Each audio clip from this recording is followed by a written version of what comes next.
우리 지난 시간에 시편의 개론적인 이야기 했었습니다. 시편 전체의 편집의 방향이 탄식에서 찬양으로 이렇게 우리가 생각을 해볼 수 있겠고요. 그 다음에 시편집을 최종적으로 이 모양으로 만들었던 그 어떤 시기에 사람들은 1편과 2편을 아주 중요하게 생각했고, 그래서 1, 2편을 앞부분에다가 표시까지 해서 제목을 안 달아둔다든지 복되어라로 시작하고 끝맺는다든지 이런 식의 1, 2편을 도드라지게 만들어 두었다, 이런 생각을 했었습니다. 그러니 시편 전체를 우리가 읽어갈 때 한 중심에 있는 게 율법을 묵상하는 일상입니다. 내 삶이 지금 힘들더라도, 내가 지금 일이 잘 풀리지 않더라도 율법을 묵상하며 살아가는 삶, 이게 복이다라고, 복에 대해서 이렇게 율법을 묵상하며 살아가면 복을 받게 되는 것이 아니라 율법을 묵상하며 살아가는 게 복이다, 여호와께 피하는 게 복이다, 이게 시편 기자가 계속 말하고 싶은 것이지요. 그 다음에 시편 기자가 그렇게 일상을 율법을 묵상하며 살아갈 때 이분의 마음속에 있는 소망이 무엇냐 할 때 오실 하나님의 나라, 오실 왕의 나라, 시편 2편이 하나님께서 세우시는 왕에 대해서 이야기하는 것이 있지만, 우리가 또 제가 지난 시간에 이거는 다 말하진 않았지만 이 시편이 이와 같은 모양이 된 건 적어도 나라가 완전히 멸망하고 난 다음입니다. 적어도 모세오경, 이 시편이 5권으로 편집이 되었기 때문에 모세오경, 창출, 레민신, 이 책들이 권위 있는 책으로, 이 5권, 5라는 숫자와 더불어 권위 있는 책으로 인정되고 난 다음, 그 다음에야지 이런 것들이 이 시편도 5권 체제로 만들었을 거다이지요. 약간 우리 이 이야기가 시편에서 벗어나지만 우리 교우들이 생각할 때는 창출, 레민신, 이 5권의 책은 언제쯤부터 신앙 공동체, 이 책들은 함부로 하면 안 되는 권위 있는 책, 언제쯤 이 책들이 그런 인식들을 가졌겠습니까?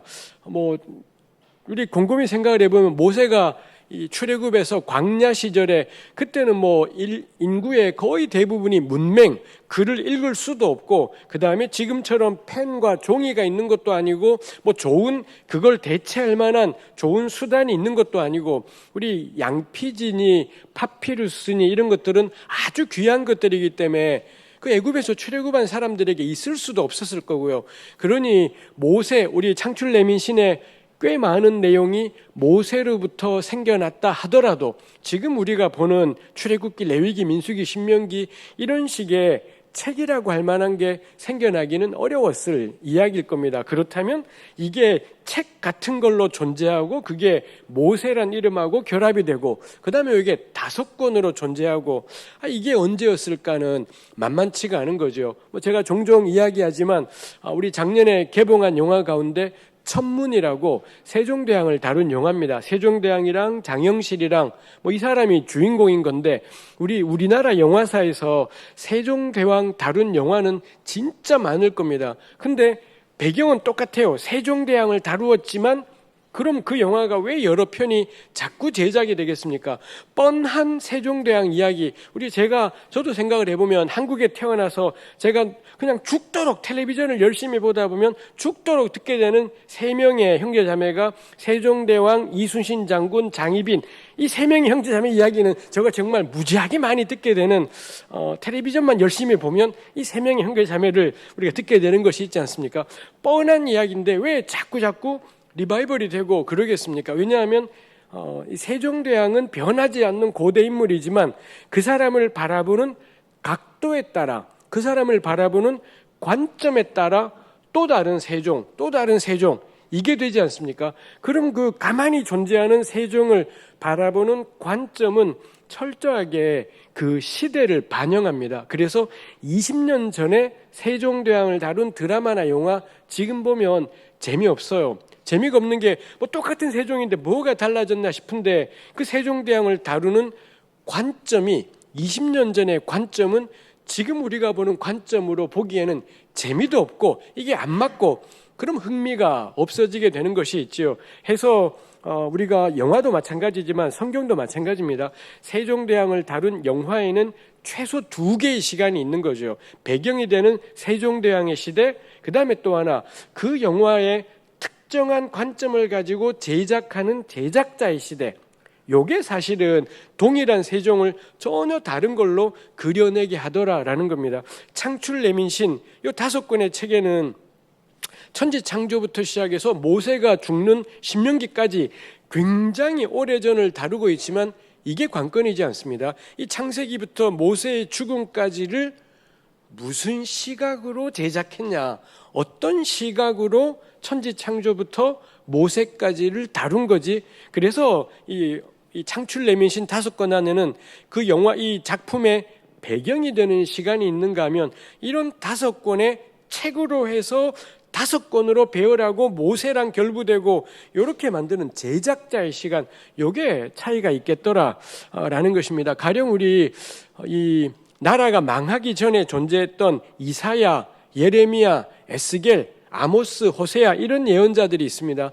이런 예언자들의 이사야서를 처음부터 끝까지 다 읽어보아도 모세라는 말이 한마디도 나오지도 않습니다. 예레미야를 전부 다 읽어도 모세의 율법 뭐 이런 식의 표현들은 전혀 나오지가 않아요. 에스겔서도 마찬가지입니다. 우리가 생각할 때는 예언자들이 너네 모세를 통해 주신 이 율법 이거 어겼기 때문에, 가령 우리 복음서에는 예수님이 걸핏하면 바리새인들하고 모세 율법 가지고 논쟁이 붙지 않습니까? 복음서 곳곳에서 모세 율법 가지고 예수님과 바리새인들이 논쟁이 붙고, 바울 서신에도 모세 율법, 뭐 신의 산 이런 언급들이 나온다라는 거죠.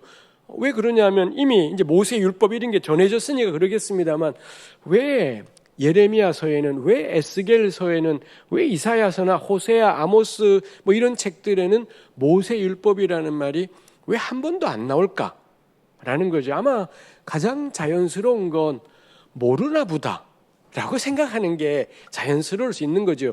율법은 압니다. 뭐 살인하지 마라, 가령 호세아서 4장 같은 데 보면 살인하지 마라, 도둑질하지 마라, 이게 언급이 된 걸 볼 때 이거 10계명입니다. 요거는 분명히 알고 있는데, 예수님은 복음서에는 걸핏하면 모세 거리는데 왜 이 출애굽기나 레위기나 신명기에 있는 내용을, 그게 예레미야서에도 에스겔서에도 인용이 되어 있습니다. 분명히 신명기 구절을 인용했는데 복음서였다면 모세 율법에 이르되 이렇게 될 걸.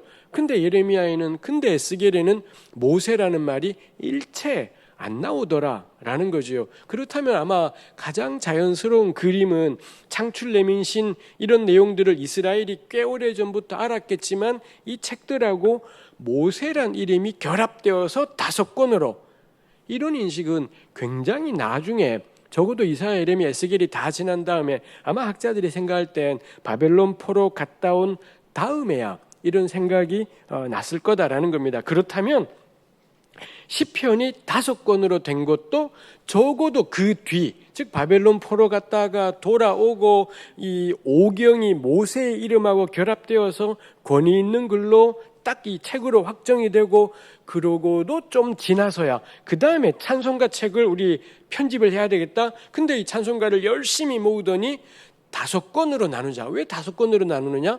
모세 오경을 흉내내서. 이 찬송가 책 역시 하나님의 말씀이다, 뭐 이런 표현을 하고 싶어서 5권 체제로 했겠더라라는 것입니다. 그래서 제가 말이 길게 벗어났었습니다만, 오늘 갈 길이 겁나 먼데 이렇게 벗어나면 안 되지만 다시 우리 돌아가 생각을 하면, 그래서 그때는 이미 임금이 없어요. 임금이 존재하지 않는, 물론 임금이 존재하던 다윗, 솔로몬, 뭐 히스기야, 이때도 우리 시편 안에 있는 이런 시들이, 찬송가들이 지어지고 불려지고 보존되고 전해지고 그러했겠지만, 최종적으로 5권 150편 체제가 완성될, 바벨론 포로 갔다 온 지 한참 지난 아마도 주전 4세기 이쯤에는 임금 같은 것은 이스라엘 땅에 없다라는 겁니다. 그리고 주전 우리 다니엘서를 보아도 그렇고 에스라, 느헤미야 이런 데 보아도 뭐 임금이 등장을 해서는 우리끼리만의 나라를 다시 만들고, 이런 기대들은 이 바벨론 포로기 이후에 구약 문헌들에는 없다라는 거죠. 제가 말씀드리고 싶은 게, 근데 시편 2편은 하나님이 세울 왕에 대해서 노래하는 게 이 중요한 시편 전체의 두 번째 자리에 있더라 라는 것입니다. 그렇다면 우리가 이 2편을 이 왕에 대해 노래하는 시, 그래서 한자말로 뭐 제왕시, 이렇게 학자들이 2편은 제왕시에 속한다, 이렇게 분류를 합니다. 시편 전체에 왕을 노래하는 시들이 아주 중요한 위치들에 있습니다. 우리가 이거 한 몇 번 뒤에 살펴보겠습니다만 시편의 제왕시들, 왕을 노래하는 시들이 아주 중요하고, 특히 제일 앞에 두 번째 제왕시가 있다는 점에서 참 중요하다 싶은데, 근데 같이 생각을 해야 될 게, 더 이상 이 사람들은 임금 같은 거 없어요. 자기네들만으로 이루어진 왕국 건설, 이런 거에 대한 아무 기대도 없다라는 거죠. 근데 왜 이 양반들이 두 번째 자리, 1번, 2번이 원체 특별한데 1번 토라를 묵상하며 일상을, 그럼 두 번째는 무엇을 둘까 할 때 진짜 중요한 게 와야 될 텐데, 여기에 뭐가 왔냐?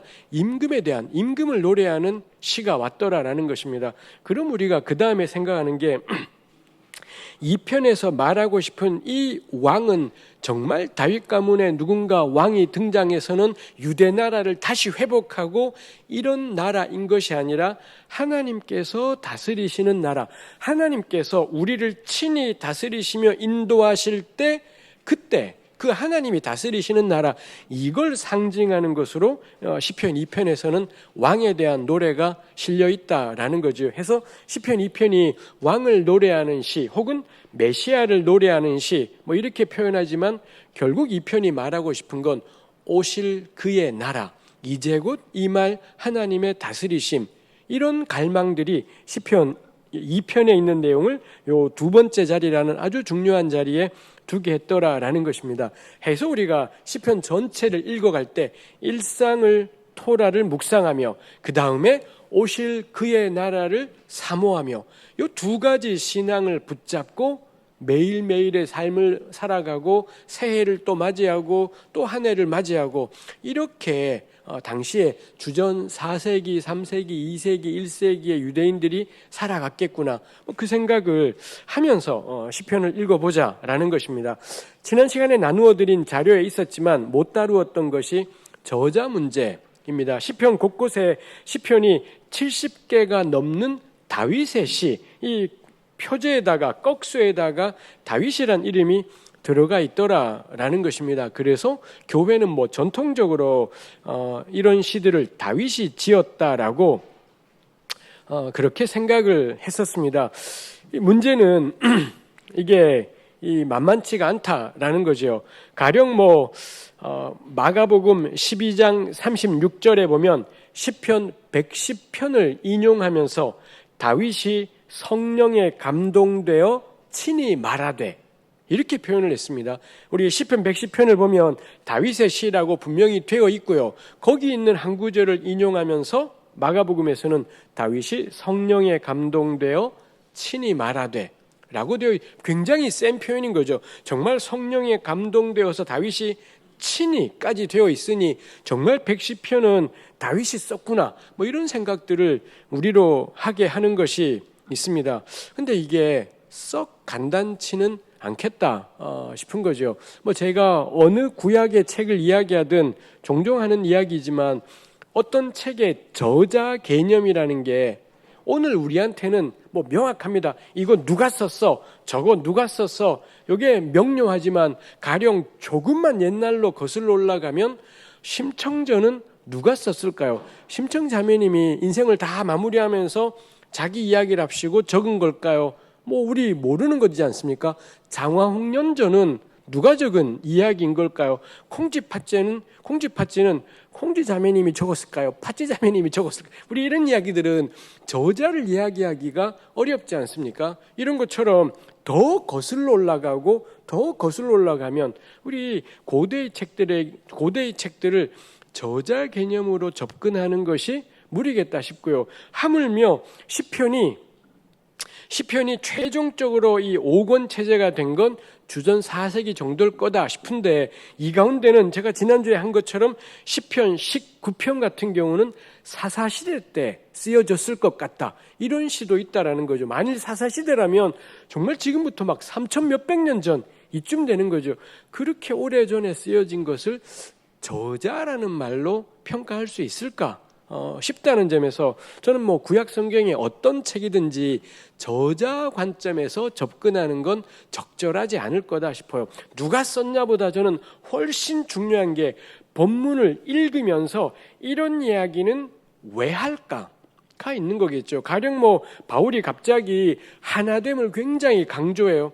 뭐 어떤 편지에서 하나 되는 것을 아주 강조한다. 그거 뻔할 겁니다. 왜 그 얘기를 강조하나요? 그 공동체가 싸우고 있기 때문에, 공동체가 막 여러 견해로 갈라져서 싸우고 있으니 바울이 편지 보낼 때 이 교회의 하나됨을 굳게 지키라, 뭐 이런 이야기가 있지 않겠습니까? 그래서 왜 이런 이야기를 할까를 되짚어가면서 이런 상황이 있어서 이런 이야기를 했겠구나. 그럼 이스라엘 역사에서 이런 상황은 언제 있었지? 그러면 그 책의 시대적인 배경 뭐 이런 것들이 나올 수가 있겠더라라는 거죠. 우리 교회가 전통적으로 알고 있는 저자를 가지고 설명을 해나가기보단, 왜냐하면 이건 고대 문서이기 때문에 고대 문서를 그렇게 하기보다는 이런 내용이 있다면 이런 상황 때문일 거다. 그럼 이런 상황들은 아마도 요 시대였겠네, 요 시대였을 가능성이 좀 더 높겠네, 이렇게 가는 것이 좋겠다 싶은 것이 있습니다. 사도행전 4장 25, 6절에 보면 사도들이 이런저런 이야기를 하다가 시편 2편을 인용합니다. 시편 2편 1절 2절 어찌하여 이방 나라가 분노하며, 요 두 구절을 인용을 합니다. 근데 놀랍게도 사도행전 4장 25절에서는 다윗의 말이라면서 다윗이 이르되 이렇게 말하면서 시편 2편 1, 2절을 인용하더라는 거죠. 근데 우리 지난 시간에 연락이 했지 않습니까?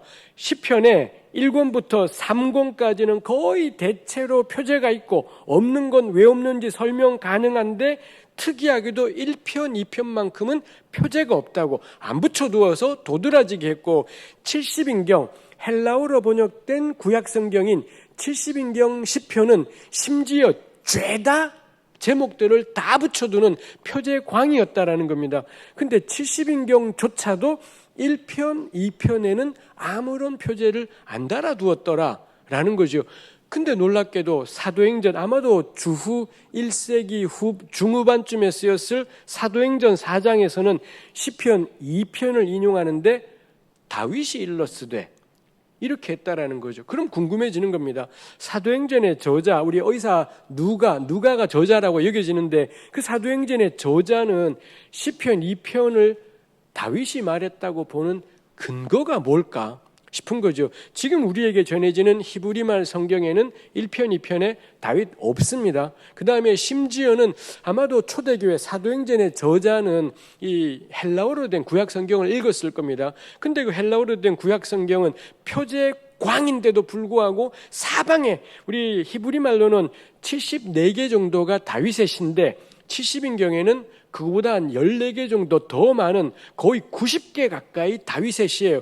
근데 그 70인경조차도 2편에는 아무런 뭐 다윗이네 뭐네 표제가 없다라는 겁니다. 아마 사도행전 저자가 본 것도 70인경을 보았을 텐데, 근데 왜 사도행전 저자는 4장 25, 6절에서 시편 2편을 인용하며 다윗이 이르되라고 하는 거지 싶은 거죠. 왜 그랬을까요? 그럴 때 저는 자연스러운 결론은 그렇구나, 요 시대 사람들은 고정관념이 있는 겁니다. 율법은 모세, 시편은 다윗, 잠언은 솔로몬, 뭐 이런 식으로 저는 기본적인 이 관념들이 있겠다 싶은 것입니다. 분명히 사도행전 저자가 읽었을 시편 2편에 다윗의 시라는 말이 있어서 그렇게 쓴 것이 아니라 전혀 그런 말은 없지만 시편은 다윗 이러했겠다라는 거죠. 사실 우리 곰곰이 생각해 보면 우리도 그러잖아요. 제가 이런 이야기를 해서 그렇지 아마 우리 그 이전에 우리 교회에서 시편 설교할 때 가령 시편하면 우리 너무 쉽게 다윗은 이런 마음으로, 우리 목사님들이 그런 설교를 하실 거고, 설령 그 표제에 다윗이 없더라도 저도 그랬고요. 우리 교우들께서도 표제에 다윗이 없는데 목사님이 왜 다윗이라고 말하며 사는 거지? 열받아, 나갈래. 우리는 이렇게 되지는 않지 않겠습니까? 우리도 이미 우리 시편 그러면 딱 떠오르는 게 다윗이기도 하다라는 거죠. 해서 제가 생각할 때는 신약 성경이 구약 책들을 저자처럼 언급하는 것이 있을 때 1번 신약의 저자들은 정말 저자라고 생각한 것 같고요. 2편은 다윗이 썼다라고 정말 생각했을 겁니다. 2번 그렇지만 그들의 견해는 오늘 우리가 생각하는 과학적이고 논리적이고 합리적인 결론이었다기보다는 유대인들의 전통을 따른 걸 거다라고 저는 생각을 합니다. 단적인 증거가 뭐냐? 2편에 아무 저자 언급이 없는데 사도행전 저자는 거침없이 다윗이라고 하고 있다는 것. 그거 외에도 몇 개의 예가 더 있습니다. 이 성경에는 다윗이라는 표제가 안 붙었는데 신약이 그 구절을 인용하면서 다윗이라고 말한 이런 것들이 몇 군데가 또 있더라라는 것입니다. 그래서 신약 성경에서 저자라고 언급을 할 때 그게 저는 그 책의 구약 책의 저자 문제를 결정하는 결정적인 근거라고 보기는 어렵겠다 싶은 거죠. 오해되지 않으면 좋겠습니다. 신약 성경 믿지 말자 구라치네라는 것이 아니라 신약 성경은 구약 성경 책의 저자 말하고 싶은 책이 아닙니다. 구약 성경에 대한 이 저자는 전통적인 생각을 하면서 이 책이 무엇을 우리에게 말씀하고 있는지, 우리를 어떤 삶으로 초대하는지, 그게 저는 신약 성경의 관건이었겠다 싶은 것입니다.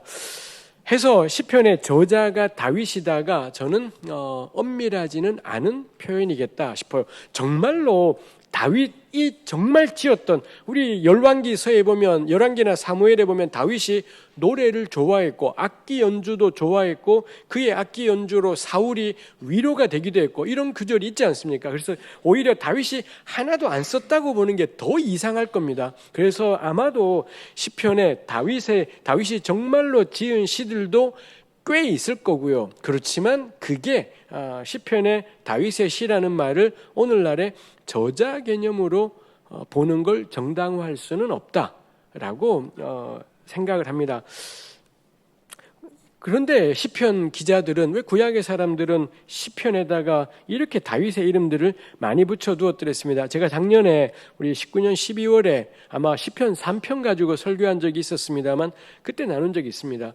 다윗의 이름이 붙어있고 그 가운데 그냥 다윗의 시가 있는가, 다윗의 시라고 된 것들이 있는데 이 다윗이 붙은 시들을 읽어보면 이 시에 등장하는 주인공이 왕이라고 짐작되는 건 2개인가 정도밖에 없습니다. 74개나 다윗의 이름이 붙어있지만 읽어보시면 이 주인공이 왕이구나, 전혀 그런 생각이 안 들게 쓰여져 있다라는 것을 우리가 볼 수 있고요. 그 다음에 다윗의 시라고 짧게 된 게 있는가 하면 어떤 것들은 다윗의 시 한 다음에 다윗이 압살롬을 피하여 도망가던 때, 이런 식으로 구체적인 상황을 적어 놓은 것들도 있습니다. 근데 그 구체적인 상황 적어 놓은 것들의 압도적인 다수, 제가 지금 기억하기에 12개 가운데 10개 아니면 14개 가운데 12개, 이만큼은 전부 다 다윗의 힘들었던 시절, 괴로웠던 시절 이렇게 되어 있더라라는 것입니다.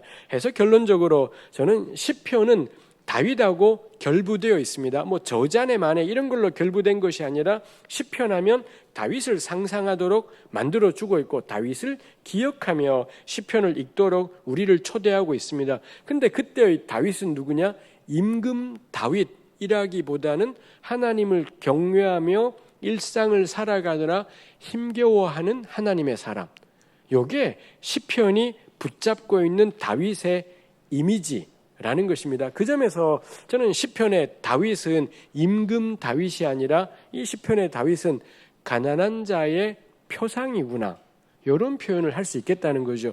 전 시간에도 나누고 늘 나누는 거지만 우리 시편이, 그리고 성경 구약이 말하는 가난한 자가 하나님 외에는 의지할 곳이 없는 사람, 하나님의 재판 말고는 달리 호소할 데가 없는 사람, 이게 우리 시편이 말하는 가난한 자라고 했습니다만 우리 시편에 나와 있는 다윗의 시라고 붙어있는, 혹은 그 다윗의 시라는 말이 안 붙어있는 시들을 보아도 이 시편에 나오는 그 시편 기자는 다 이런 사람들이에요. 쫓기고 괴롭고 아프고 미움받고 대적을 맞서서 허우적거리며 힘들어하고 그 속에서 이 사람들이 하나님을 향해 간절히 부르짖고 도움을 찾고 그러고 있더라라는 것입니다. 그 점에서 저는 시편의 다윗은 임금이 아니라 가난한 자구나, 하나님을 쫓아가느라고 삶이 너무 곤고한 하나님의 사람이구나 싶은 거죠. 그래서 구약의 사람들은, 고대 이스라엘은 시편을 읽으면서 자기를 읽는 거죠. 내가 바로 다윗이구나. 혹은 달리 표현하면 이 다윗이 나구나. 우린 임금이진 않습니다. 만일 다윗이 임금이면 우리랑 그 사람이 공감이 되긴 어려울 겁니다. 근데 시가 이렇게 다윗의 이름으로 모여지고 널리 전해지는 건 뭔가요? 이 다윗이 자기 같더라는 거죠. 나를 이 다윗이 대변하는 것 같고, 내가 하고 싶은 기도를 다윗이 대신하고 있고, 이런 것들이 이 시들을 널리 읽히게 했다 싶은 것이 있습니다. 그래서 어떤 학자는 이런 시편들은 다윗을 인간화시키고 평민화시킨다, 이렇게 표현하는 것이 있기도 하고 그렇더라고요. 사실 이미 이런 부분들은 우리 교우들께서 충분히 이런 표현을 안 해서 그렇지 그렇게 알고 있던 건데, 굳이 이제 그렇게 표현을 해보는 것입니다. 그래서 우리 사실은 그렇기 때문에 다윗이 우리 이 강계민 목사님께서 다윗을 참 좋아하셨습니다만, 강 목사님뿐만이 아니라 수많은 그리스도인들이 다윗을 좋아했던 게 왕이어서가 아니라 나 같아서, 나처럼 너무 힘들고 괴롭지만 믿음으로 살아가서 이겼다 싶은 것이 있겠습니다. 저자 문제 우리 그 정도로 가보도록 하겠습니다. 한 가지만 더 우리 지난 시간의 것을 짚고 가자면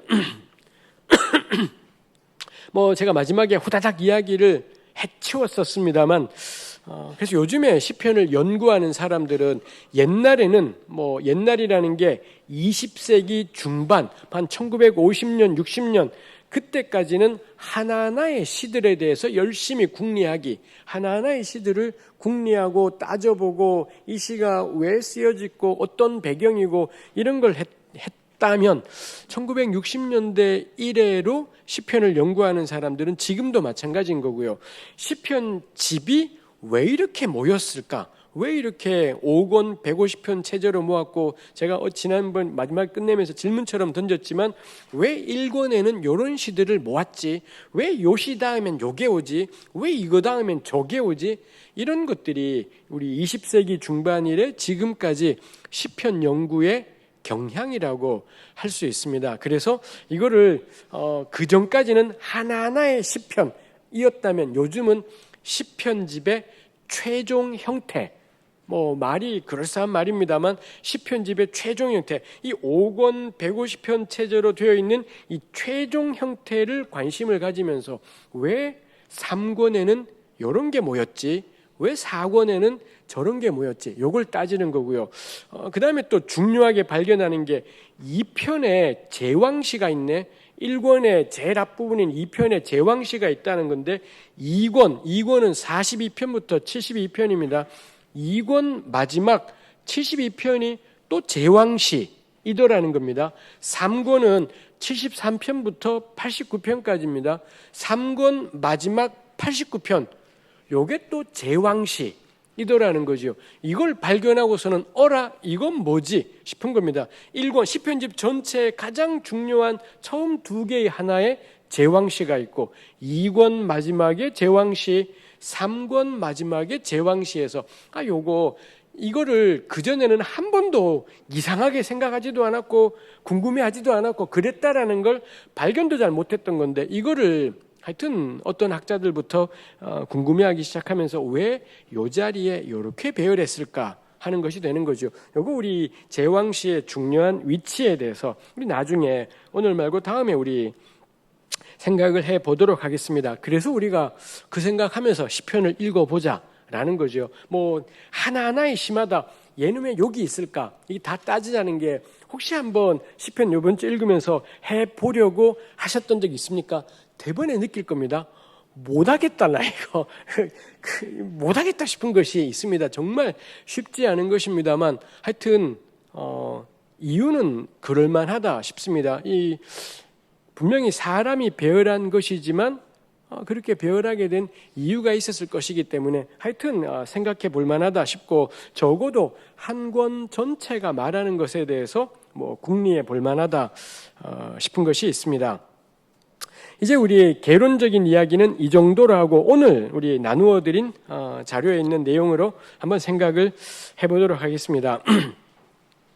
시편이 탄식에서 찬양으로, 힘들다라는 이야기에서 찬양으로 방향이 잡혀져 있다라고 했지만 그래서 시편에서 훨씬 더 많은 분량을 차지하고 있는 것은 탄식이기도 합니다. 탄식이라는 말이 조금 어정쩡한 것이 있겠습니다만 이런 것들을 학자들은, 이 독일의 학자들이 시편을 연구하면서 우리 조금 심란한 부분이지만 이런 것들을 양식이라고 불렀습니다. 시편의 양식에는 크게 탄식시가 있고 찬양시가 있다. 이런 식의 표현들을 한 거죠. 그 양식이라는 겁나 어려운 표현이 의미하는 것이 가령 사람들마다 어떤 상황에서 어떤 감정이나 마음이나 상태가 있지 않습니까? 그럴 때 나의 어떤 마음, 가령 괴로움이라면 이 괴로움을 표현하기에 가장 적합한 양식이 있더라는 거죠. 괴로움을 표현하는데 가사가 밝은 내용이라든지 아니면 곡조가 경쾌하다든지 그럴 수는 없지 않겠습니까? 가령 초상집에 가서 곡을 한다면 우리 요즘은 이제 전혀 곡소리 같은 게 우리 상가에 가면 없어졌지만 옛날엔 그런 거 있었잖아요. 늘 곡소리는 지금도 제가 시골에 가면, 제가 경상북도 영주가 저희 시골인데 거기 가서 장례에 가면 다 그거예요. 곡소리예요. 눈물 하나도 안 흘리면서도 그냥 계속 곡소리를 하시는 게 있습니다.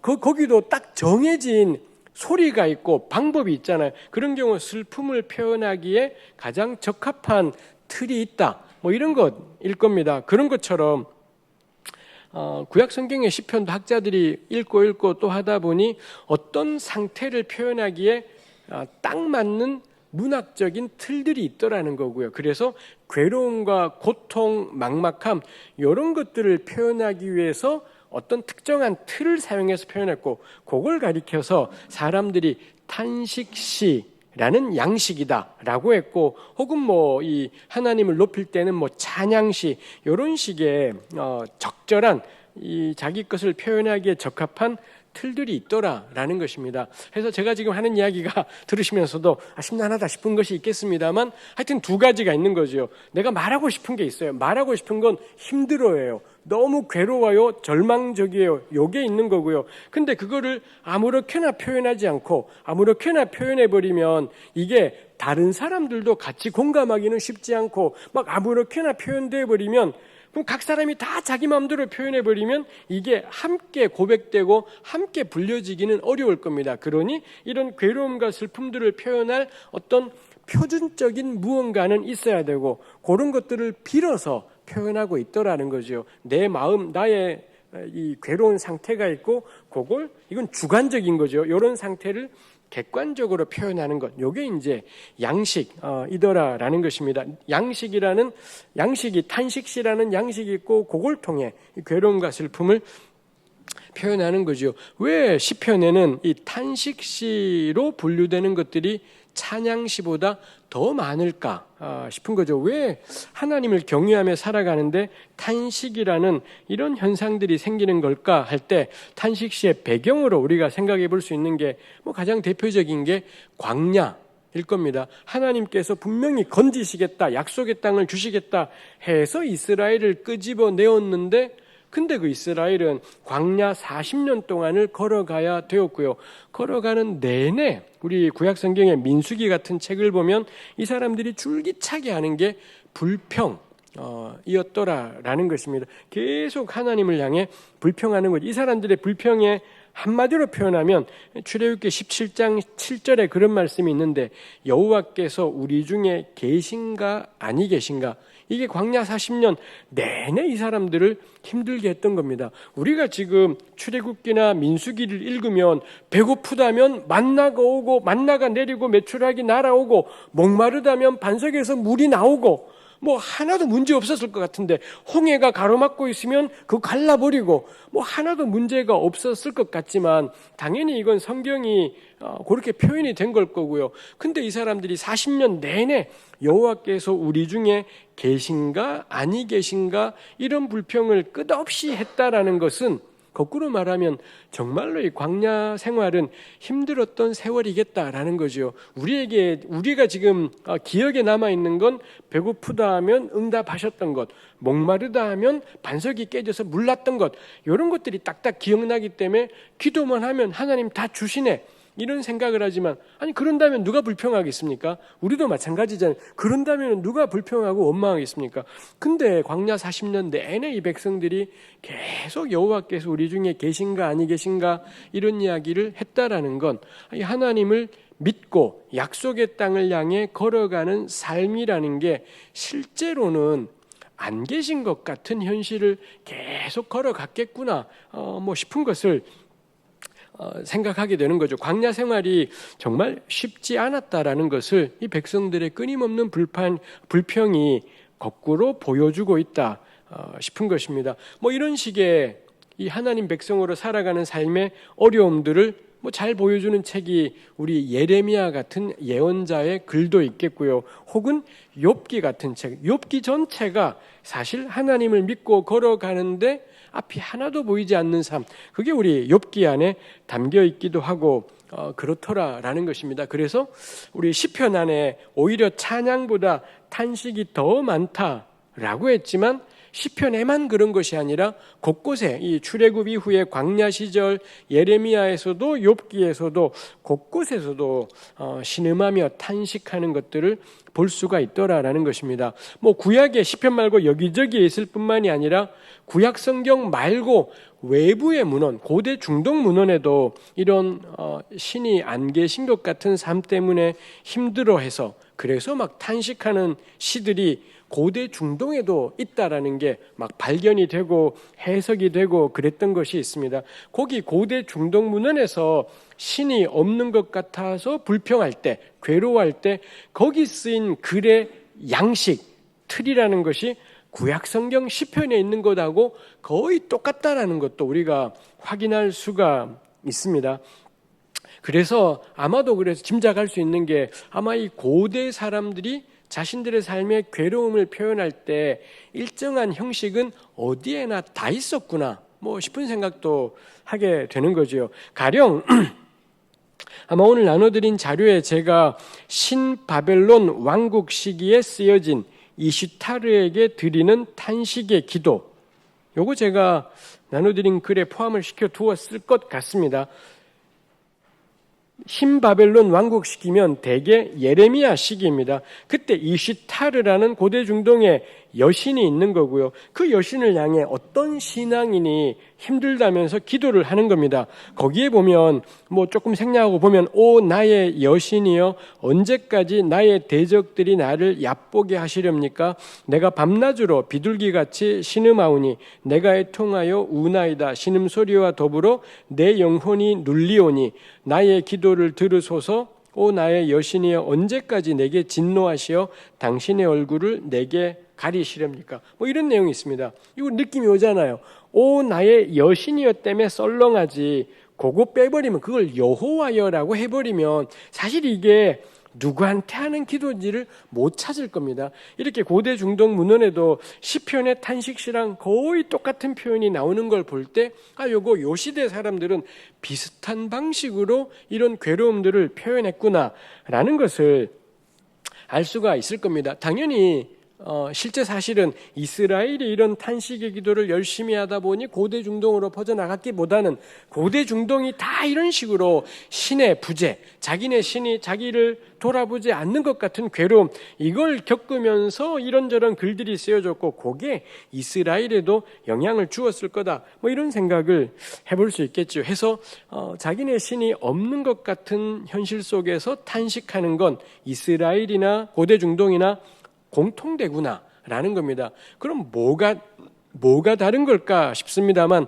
차이가 있다면 바벨론의 시는 근본적으로 다신 체계입니다. 그래서 이 시는 이 슈타르를 향해 나 좀 보아달라고 구하는 거라면 그 다음에는 또 다른 신을 향해 말하고 또 다른 신을 향해 말하고 다른 도시에 가면 그 도시 신에게 다른 나라로 가면 그 나라 신에게 이렇게 바뀌어 간다면 이 고대 이스라엘은 오직 한 분 여호와께만 아뢰는다라는 점, 이게 가장 기본적인 차이이겠고요. 그 다음에 이건 뭐 제가 배웠던 것입니다만 바벨론의 시들은 이런 기도만 하는 게 아니라 이렇게 하나님 신을 향해 도와달라고 할 뿐만이 아니라 어떤 주술 과정이 있대요. 어떤 무언가 뭘 태우든지 뭘 이런 상징적인 이 마술적인 행동들을 한다라는 것입니다.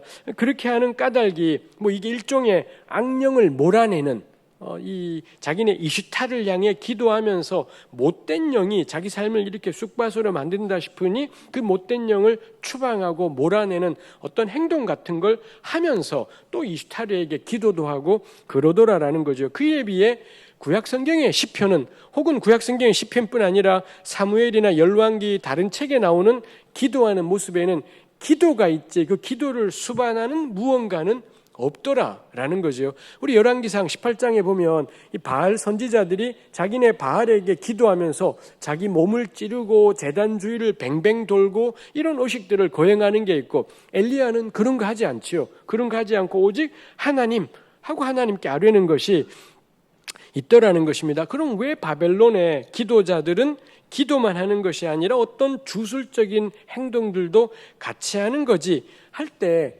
이 학자들이 정리를 하는 것이 이 고대 중동의 예배자들은 자기가 변덕스러운 상황 속에 놓였다라고 생각을 하고 있는 거죠. 그리고 자기 신에게 기도를 하긴 하지만 자기가 어떻게 해야지 신의 도움을 받을 수 있는지도 딱히 좀 변덕스러운, 그러다 보니 한편으로는 기도를 하는 거고요, 한편으로는 어떤 주술적인 행동들도 같이 취하는 것이 있더라는 거죠. 글쎄요, 일종의 보험 비슷한 것이 될런지 하여간에 이런 일들이 있죠. 왜 그래서 이런 일이 있냐? 근본적으로는 내가 어떻게 해야지 우리 신의 마음을 풀 수 있을지를 모르겠다라는 이런 것들이 이런 모습으로 나타나는 것이 있다라는 겁니다. 그러다 보면 이런 종교들은 이런 외부적인 행동들이 자꾸 많아질 수밖에 없는 거죠. 기도만으로 자기네 신이 뭘 기뻐할지를 잘 모르겠다 보니 이것도 좀 해야 되는 게 있고 저것도 좀 해야 되는 것이 있고 이런 것들이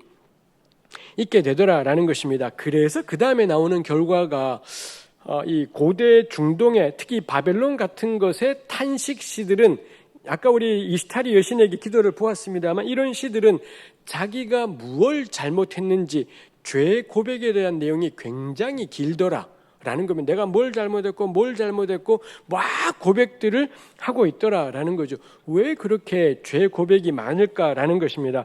반면 우리 시편에서는 그렇지 않습니다. 우리 시편에서는 탄식시가 굉장히 탄식시가 전체 150개 가운데 3분의 1이 넘습니다.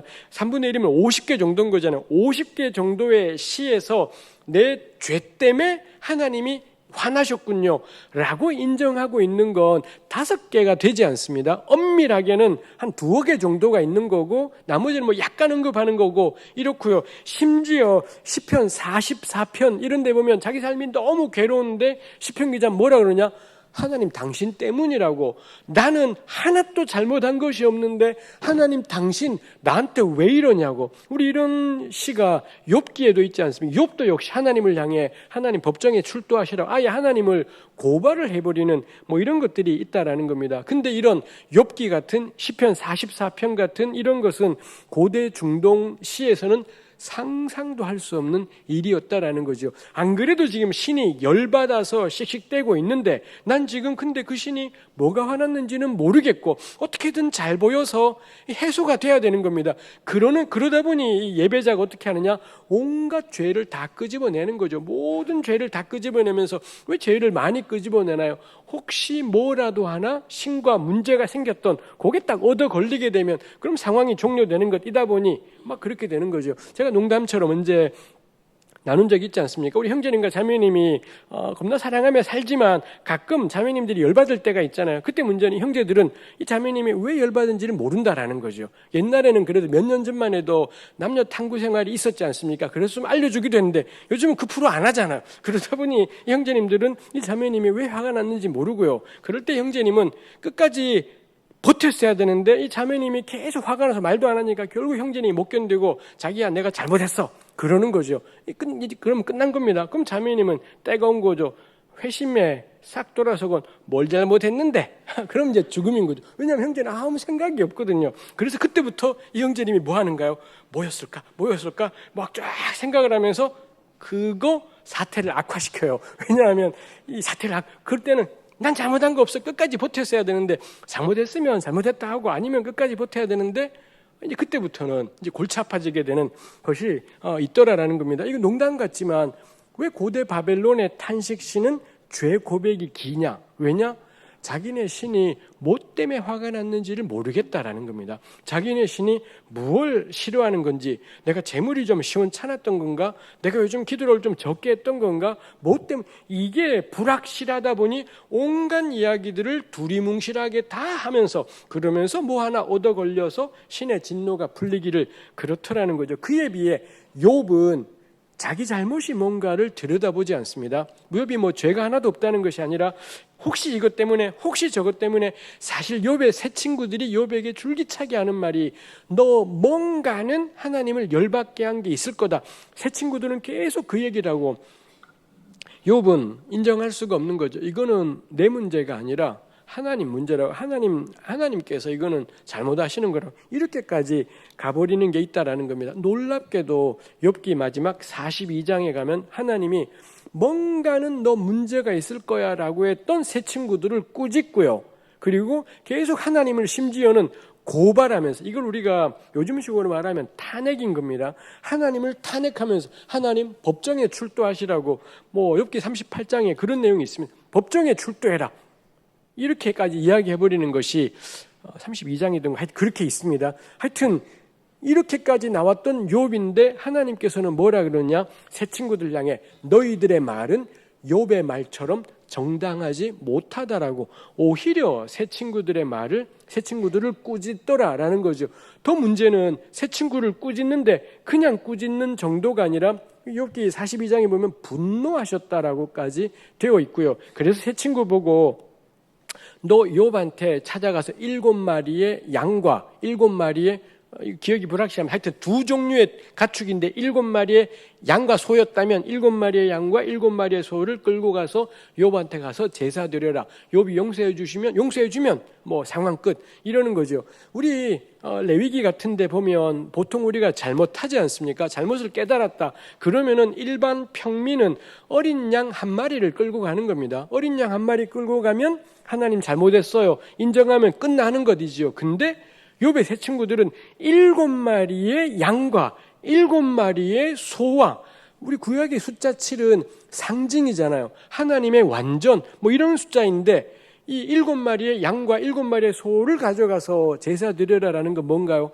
새 친구들의 죄가 진짜 심각하다라는 겁니다. 그냥 너네 좀 지나쳤어. 너네 좀 욥에 대한 공감이 좀 부족했어 정도가 아니라 욥이 하나님께서는 새 친구에게 분노하셨다라는 거고요. 그러고는 심지어 7마리 이 하나님의 숫자들을 언급하면서 새 친구들을 이 단단히 하나님이 진노하셔서 꾸짖는 것이 있더라는 겁니다. 그래서 이 구약입니다.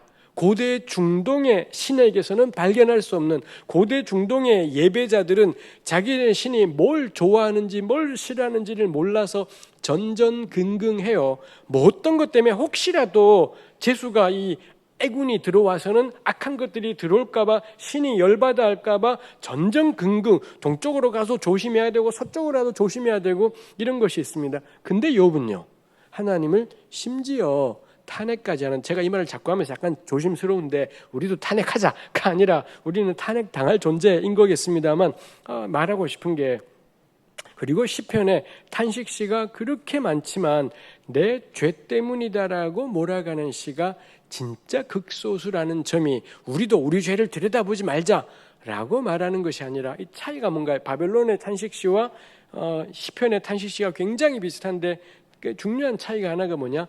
구약의 신앙인들은 하나님이 누군지를 아는 겁니다. 우리 하나님이 누구이신지, 우리 하나님이 기뻐하시는 게 뭔지, 하나님이 우리를 어떤 삶으로 원하시는 건지 이게 있다 보니 이 사람들은 담대하게 하나님께 나아감이 있고 이 참상이 탄식의 상황이 자기에게 닥쳐왔을 때 무조건 자기 죄 문제라고 이렇게 풀어가지는 않더라라는 것입니다. 욥기 이야기가 나왔으니 이어가는 것입니다만, 그래서 우리가 누군가의 상황을 제대로 깊이 공감하지 않은 채 말한다라는 게 끔찍한 죄다라는 걸 욥기가 보여줘요. 그거는 사소한 것이 아니라 7마리의 양 7마리의 소가 있어야 해결이 될 정도로 심각한 것이, 내가 저 사람의 상황을 잘 모른 채 함부로 너 뭔가 너랑 하나님 관계가 문제가 있기 때문에 이런 게 아니겠냐, 이런 식의 이야기들이 정말 위험할 수 있겠다 싶은 것이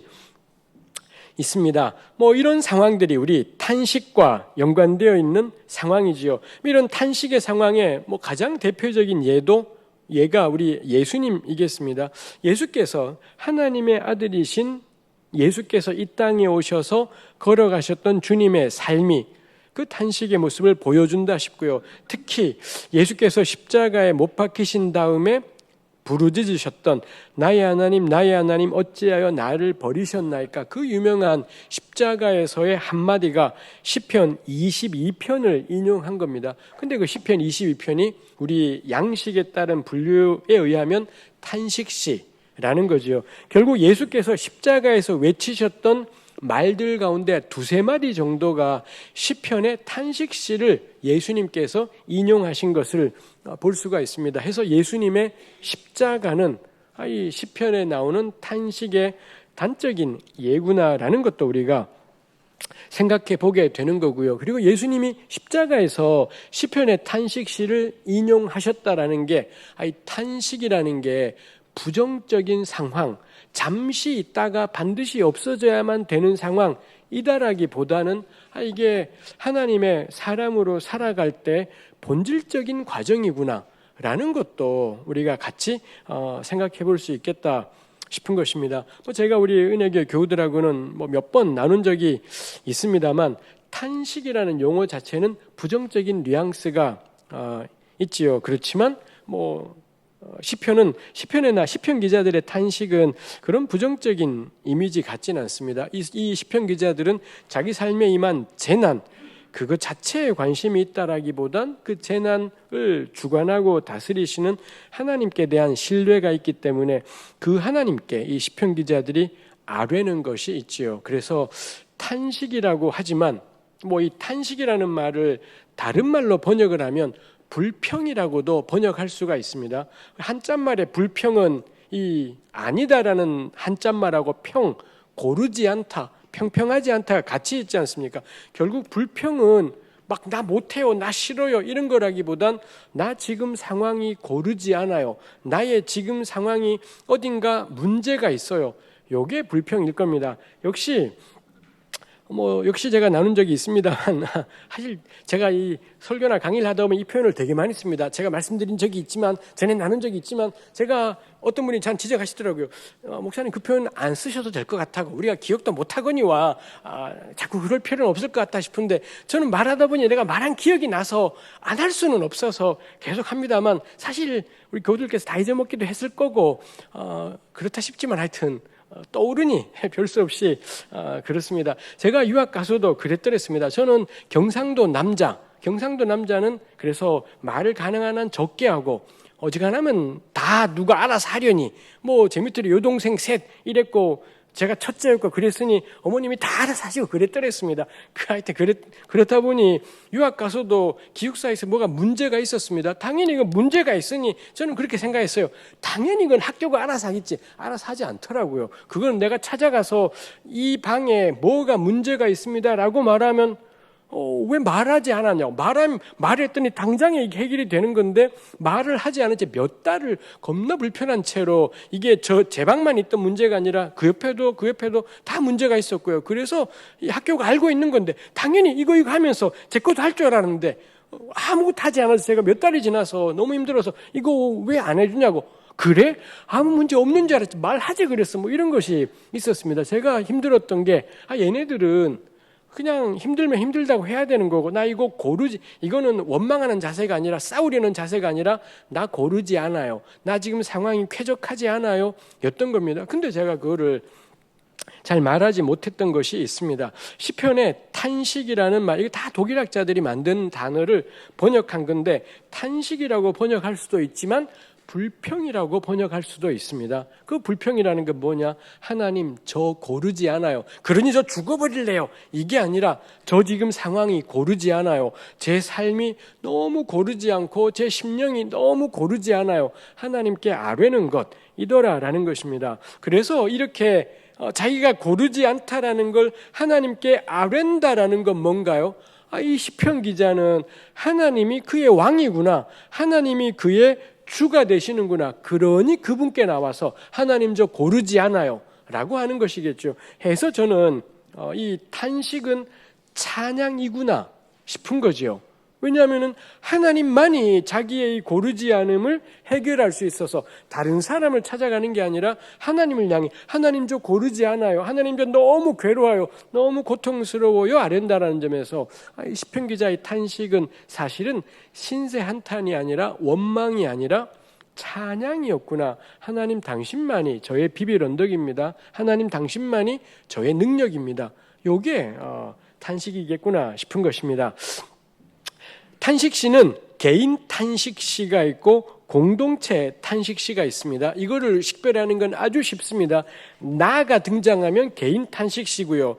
우리가 힘들어하면 공동체 탄식시고 뭐 그런 것이 있습니다. 해서 나눠드린 자료에 있는 것처럼 시편 안에 이렇게 공동체 탄식시가 있고요. 이런 경우 공동체 탄식은 아마도 우리 전체에게 임한 재앙이다 보니 대체로 전쟁 같은 상황일 겁니다. 전쟁이나 이런 일들이 일어났을 때 하나님의 도우심을 구하는 게 공동체 탄식시일 거고, 이거보다 훨씬 많은 게 개인 탄식시. 시편 3편부터 시작해서 142편까지 아주 많은 개인 탄식시들이 이렇게 존재하고 있는 것을 볼 수 있습니다. 이런 탄식시들은 어떤 형식으로 이루어져 있는지가 그 다음 부분에 나와 있습니다. 이런 요소들을 가지고 있습니다. 첫 번째, 대부분의 탄식시들은 가장 앞에 하나님을 부르는 게 있습니다. 당연히 여호와여, 내가 다른 누구한테 구하는 것이 아니라 하나님께 구하는 거니 가장 앞에 여호와여 라는 것이 있고요. 그 다음에 나오는 게 나 힘들어요, 말 그대로의 불평입니다. 나 이것 때문에 문제예요, 저것 때문에 문제예요 라고 하면서 불평하는 내용이 여기에 놓여 있더라라는 겁니다. 근데 이 불평 부분, 나 힘들어요, 삶이 괴로워요 라고 말할 때 이 부분을 곰곰이 들여다보니 세 가지를 힘들어하더라라는, 세 가지로 표현하더라는 겁니다. 첫 번째 이 불평 부분에 나와 있는 것이 내 사는 꼴이 엉망이에요, 난 삶이 왜 이런지 모르겠어요, 여기가 아파요, 저기도 괴로워요, 내 심령이 이래요 하면서 자기 자신에 대한 탄식이 있습니다. 내가 어떤 상태에 있는지 이게 있고요. 그 다음에 또 어떤 것들은 원수에 대한 탄식이 있습니다. 나의 대적이 나를 둘러싸고 삼키려고 하나이다. 저들이 사자처럼 나를 물어뜯나이다. 자기를 힘들게 만드는 대적에 대한 탄식이 있고요. 대체로 이 두 가지가 있습니다. 하나님 하나의 시에 이 두 개가 다 있기도 하고 하나만 있기도 하고 그렇습니다만, 나 자신, 내 삶이 너무 힘들어요. 이것도 우리가 식별하긴 쉽지요.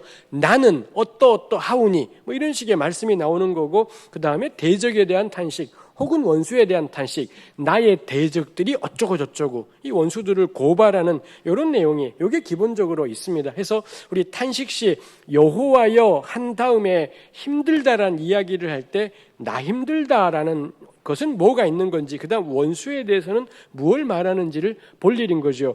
간혹 가다가 또 다른 요소가 있습니다. 하나님 때문에 힘들다라고 이야기하는 시가 있어요. 아까 제가 휙 언급을 하고 넘어갔습니다만 시편 44편 같은 경우가 대표적입니다. 내 삶이 왜 쑥밭이냐?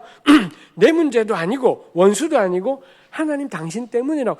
당신이 나를 너무 괴롭게 하고 당신이 나를 너무 힘들게 한다고. 가령 욥기 같은 경우는 이게 전부인 탄식인 거예요. 욥기 3장부터 시작해서 뭐 한참 뒤에까지 이 전체가 하나님 당신 때문에 너무 힘들어요가 전체가 되어버린 탄식시. 그게 욥기라고 우리 이야기할 수 있겠습니다. 다시 한번 이 세 번째 부분, 하나님을 이렇게 불평한다라는 게 구약 탄식시의 고유한 측면인 겁니다. 고대 중동의 탄식시는 나 힘들어요도 있고 쟤 때문에 힘들어요도 있지만 하나님 때문에 힘들어요는 고대 중동의 시에서는 찾아볼 수 없다라는 점에서 정말 구약의 고유한 특징이라고 이야기할 수 있겠습니다. 만일 공동체 탄식시였다면 이 불평 부분에 이 전쟁 이야기가 나오든지 아니면 나라 전체를 휩쓰는 기근에 관한 내용이 나오든지 뭐 이런 것들이 이 자리에 나오는 것이 있습니다. 또 어떤 시들은 이 부분에 여호와여라고 한 다음에 이 부분에 자기 죄 때문에 힘들다는 시가 있어요. 내가 하나님께 내 죄를 고백하지 않았더니 내 뼈가 마르는 것 같습니다. 자기 삶이 너무 힘든데 왜 힘드냐?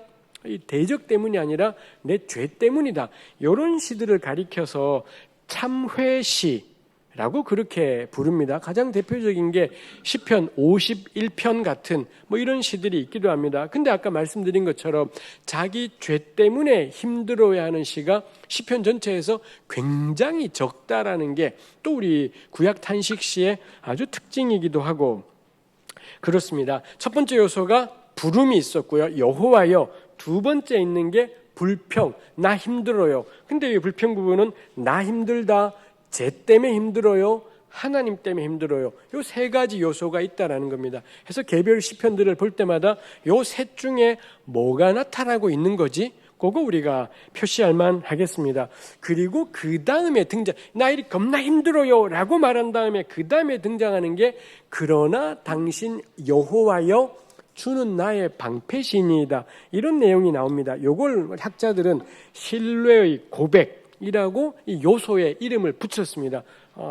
난 너무 힘들다라고 말하고서는 그렇지만 하나님 당신은 나의 피할 바위십니다. 하나님께 대한 신뢰를 고백하는 내용들이 나오더라라는 거죠. 그리고 그 다음에 나오는 게 탄원, 말 그대로 살려주세요, 건져주세요, 뭐 도와주세요. 우리말로 치면은 소서라는 말로 끝나는 이런 내용들이 그 다음에 나오는 것이지요. 그리고 뜻밖에도 그 다음에 나오는 게 확신의 말, 하나님이 나를 건지시리로다. 뭐 이런 이야기가 확 나오는 거죠. 바로 앞까지 나오는 건 너무 괴로워서 하나님 나를 구원하소서, 나를 건지소서 하더니 그가 나를 건지시리라 이런 이야기가 있습니다. 그래서 이게 우리 탄식시 볼 때 또 특이한 점이기도 해요. 방금 전에 탄원, 간구하던 사람이 왜 갑자기 확신하는 말을 하지? 이게 왜 이런 변화가 생겼을까 싶지만 뭐 쉽게 생각하면 가령 한나가 우리 왜 사무엘의 어머니 한나가 있지 않습니까? 한나가 성전에 찾아와서 이 분인나와의 관계 때문에 성전 찾아와서 펑펑 울며 기도했더니 엘리가 와서는 술 좀 그만 마셔라 뭐 이렇게 말하니까 제가 술이 취해서가 아니라 이런 괴로움이 있어서 그랬습니다. 기도했습니다 했더니 엘리 제사장이 너한테 아들이 있을 거다라고 이런 말씀을 하며 격려를 하지 않습니까? 그러자 한나가 얼굴에 근심빛이 없었더라. 뭐 이런 것이 있습니다. 한나에게 아무런 자식이 생긴 것도 아니고 뭐 삶의 변화가 생긴 것도 아닙니다. 다만 자기의 너무 힘들어서 구하는 탄식의 기도 다음에 아마 여기처럼 제사장이 어떤 하나님 말씀을 선포했던지 혹은 뭐 예언자가 혹은 성전 성가대가 무슨 찬송을 했던지 그러자 이 하나님께 도와달라고 하더니가 여전히 자기 상황은 바뀐 것이 없지만 하나님을 찬양하는 걸로 이렇게 바뀌었을 수 있겠다 뭐 싶은 것입니다. 그리고 마지막은 찬양이 되는 거죠. 우리 요 몇 가지의 요소들이 있습니다. 부르고 불평하고 신뢰의 고백, 탄원, 확신의 말, 찬양. 여기 이 요소가 모든 탄식시에 죄다 나타나냐? 그렇진 않고요. 반드시 불평은 있을 겁니다. 반드시 불평은 있어야 되는 것이겠고 나머지 요소들은 있기도 하고 없기도 하고 그런 것이 있습니다. 근데 이걸 아는 게 왜 의미가 있겠습니까? 요게 기본 틀이구나. 요게 되고 나면 그럼 우리 개별적으로 어떤 탄식시를 볼 때 가령 제가 12월에 그 시편 3편을 나눌 때도 했었습니다만 시편 3편을 보면 부름 여호와여 있고요. 그 다음에 힘들어요. 불평 부분이 몇 절이 있었더랬습니다. 그 다음이 신뢰의 고백인데 시편 3편 같은 경우는 신뢰의 고백이 전체 시가 8절짜리 아주 짧은 시인데 신뢰의 고백이 4절인가 있더라라는 것입니다. 그래서 그 시는 신뢰의 고백이 도드라진 시구나 라고 말할 수가 있어요. 근데 3편만 보아서는 우리가 절대 알 수 없을 겁니다. 근데 탄식시는 이런 요소들을 가지고 있고 다른 시들하고 비교해 보니 3편에 도드라진 건 뭐냐? 신뢰 부분이 유달리 특별한 시였네. 이런 이야기를 할 수 있겠다라는 거죠. 해서 양식을 안다라는 게 저는 아주 큰 도움이 되는 것이 탄식시라고 생각을 합니다. 우리 그 뒤에 다른 양식들도 하겠지만 다른 양식들에 비해 탄식시는 원체 차지하고 있는 요소들이 또렷해요. 그래서 요 기본 틀을 가지고 여러 시들을 비교해 보게 되면 훨씬 도움이 됩니다. 지금 별로 도움 안 될 것 같은 태도로 저를 바라보고 계시지만 하여튼 그래서 시편 읽으면서 요거 탄식이겠구나 표시를 해보는 거죠. 이거 외우기도 쉽습니다. 불음 불평 신뢰의 고백 탄원 확신 찬양 이렇게 되는 거니까 요거 불렀고 불평 힘들다가 어디까지지? 여기까지네. 힘들다. 뭐 때문에 힘들지? 나야? 나쁜 놈이야? 하나님이야? 이 보는 거고요. 신뢰의 고백이 있냐 없냐? 탄원, 뭘 해달라는 거냐? 막판은 찬양으로 마무리되냐? 이걸 우리 보는 거죠. 그러다 보면 어떤 시, 가령 88편은 불평밖에 없어요. 처음부터 끝까지 내내 나 죽을 것 같아요로만 끝나버리는 이런 시가 있다라는 겁니다. 우리가 이걸 몰라도 그런 시를 읽으면 이 시 특이하네 싶을 텐데 탄식시는 이런 꼴들을 갖추는 건데 근데 88편은 불평만 전부고 신뢰 고백이고 탄원이고 뭐고 하나도 없다라는 게 이 88편의 독특함을 좀 더 도드라지게 만들어주는 것이 있겠다. 라는 것입니다. 그래서 우리 시를 읽으면서 저는 그런 요소들을 찾아보자라는 거고요. 이제 남은 시간이 얼마 없습니다. 그렇지만 남은 시간에 제가 하고 싶은 게 탄식시의 하나로 시편 109편을 보고 싶은 것입니다. 109편 한번 보시겠습니까? 109편이 있습니다. 109편 표제, 다윗의 시 인도자를 따라 부르는 노래, 음악적인 지식기호가 있고요. 1절, 내가 찬양하는 하나님이여, 부름이 있지요. 불렀고요. 잠잠하지 마옵소서. 소서는 다 탄원, 뭐뭐 도와달라는 것이 있습니다. 그래서 여기 탄원이 나왔다라는 점에서 일단 눈길을 끄는 것이 있겠고요. 2절, 그들이 악한 입과 거짓된 입을 열어 나를 치며 속이는 혀로 내게 말합니다. 이거 느낌이 오잖아요. 불평이에요. 나 불평인가요? 나쁜 놈 불평인가요? 하나님 불평인가요? 나쁜 놈이죠. 그리고 대적. 그들은 대적인 거죠. 그리고 3절 미워하는 말로 날 두르고 까닭없이 나를 공격합니다. 나는 사랑하는데 그들은 나를 대적합니다. 그들이 악으로 나를 갚았습니다. 근데 6절 악인이 그를 다스리게 하시며 사탄이 그의 오른쪽에 서게 하소서. 6절부터는 소서가 나오고 있고 7절도 그렇고 다 소서이지 않습니까? 그러니 2에서 5절까지가 불평이구나 라는 걸 알 수가 있고요. 불평인데 다 대적에 대한 불평, 원수를 하나님께 찔러 바치는 그런 불평을 하고 있더라라는 것입니다. 그럼 그 다음에 기도할 때는 보통은 이런 불평 다음에 신뢰의 고백이 나와야 되는데 여기는 소서가 나왔습니다. 그럼 기도할 때 보통 할 기도가 건지소서, 구원하소서 이런 기도가 잇따라 나올 것 같은데 6절은 뭐가 나왔느냐? 악인이 그 나쁜 놈을 다스리게 하시고 사탄이 그의 오른쪽에 서게 해 주십시오. 그리고 그가 심판받을 때 죄인 되게 하시고 8절 그의 연수를 짧아지게 해 주십시오. 연수를 짧아지게 해달라는 건 죽여주세요 이게 이지 않겠습니까? 그의 직분은 타인이 빼앗게 하시고 9절 그의 자녀는 고아가 되고 그의 아내는 과부, 아이는 고아, 아내는 과부가 되는 한 방이 그 사람을 죽여버리면 되는 것. 이게 결국 여기도 죽여달라 이거고요. 그것뿐만이 아니라 10절 그의 자녀들은 유리하며 구걸하고 그들의 황폐한 집을 떠나 빌어먹게 하소서 해서 이렇게 쭉 나오지요. 이거 저주입니다. 저 나쁜 놈들 하나님 저 집 다 죽고 남자는 죽고 애들 고아되고 부인은 과부가 되고 그 집 애들은 평생 빌어먹는 거지가 되게 해달라. 뭐 이런 식으로 그 당사자만 저주하는 게 아니라 집안 전체에 씨를 말려버리는 것이 있죠. 12절에 그에게 인애를 베풀 자도 없게 하시고 그의 고아에게 은혜를 베풀 자도 없게 하시고 자손은 끊어지게 하시고 후대에 그들의 이름은 지워지게 하시고 하나님 그의 조상들의 죄악을 기억하시고 어머니 죄는 지워버리지 말고 죄악이 늘 하나님 앞에 이렇게 기도하는 것이 이게 어디까지냐? 20절까지입니다. 20절까지 악인에 대한 탄원, 하나님 저 사람들 완전히 죽여달라라는 그런 기도가 20절까지 있지요.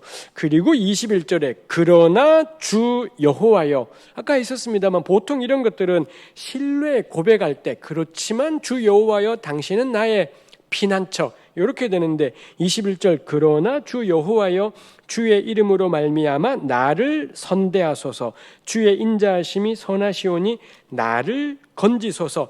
다시 소서 탄원이 나왔는데 앞에서의 6절부터의 탄원은 나쁜 놈에 대한 탄원으로 다 죽여주세요 이고요. 21절의 탄원은 나는 그럼 어떻게 해달라는 거냐? 잘 대해주세요. 나 좀 건져주세요. 이렇게 하나님께 기도하더라는 거죠. 22절 나는 가난하고 궁핍하여 나의 중심이 상함이니이다. 나는 석양 그림자같이 지나가고 또 메뚜기같이 불려갑니다. 요거 뭔가요?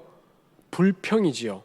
불평인데 나 힘들어요. 내 꼴이 이래요 라고 해서 자기 자신에 대한 불평이 23, 24, 24절에도 금식함으로 내 무릎이 25절 나는 또 그들의 비방거리라 가 되어 있습니다. 그리고 26절 여호와 나의 하나님이여 나를 도우시며 나를 구원하소서.